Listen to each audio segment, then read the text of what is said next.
Акватория заказника «Волжские просторы» – традиционно популярное место для любителей незаконного лова. По своему многолетнему опыту инспекторы знают, что нарушители о проверках в курсе, поэтому действуют предельно осторожно.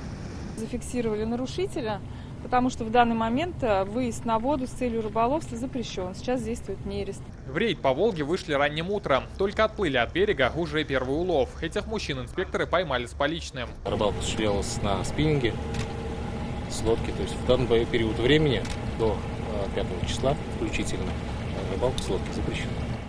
Улов был у них с собой какой-то? Нет, на данный момент его у них не было. Но, как говорят инспекторы, настоящие браконьеры не сидят в лодке в ожидании клёва, а расставляют сети. За час рейда мы нашли 7 снастей. Как правило, такие сети браконьеры устанавливают поздно вечером, чтобы утром вернуться за добычей. Всего же с начала года инспекторы выловили таких орудий улова из рек в республике около 3000. Всю же добычу из сетей отпускают обратно в воду. Материалы передаются в правоохранительные органы. По данным уже возбуждено более 50 уголовных дел. За период нереста собрали 1500 сетей.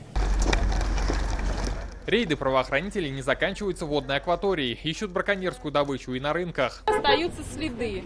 Вот чешуя повреждена сеткой. Кто реализует?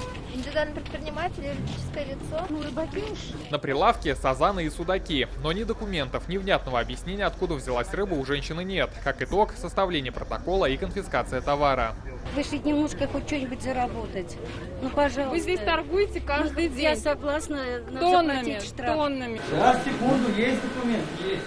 А в этой торговой точке документы есть, но по ним рыбу якобы привезли из Волгоградской области. Теперь инспекторы проверят подлинность ветеринарных бумаг. Рыба должна быть как минимум замороженная, но сейчас свежевыловленная рыба не может быть, поскольку сейчас нерест. Сейчас любая свежая, она браконьерская. В таких количествах, в таких масштабах ее не поймать на крючок. Инспекторы отмечают, штрафы за нарушение от 2000 и вплоть до уголовного дела. В период нереста можно рыбачить лишь с берега на удочку, и то лишь на 2 крючках. Усиленные проверки продлятся до 5 июня. Рамиль Галиуллин, Ренат Сафин, ТНВ, Казань. Авыр һәм мөмкин кадәр илә булу соралган вакытта ТНВ телеканалы тамашачыларга яраткан фильмын кабат карау мөмкинлеген бирә. Хәзер «Синең күзләр» фильмы ТНВ.ру сайтында бар.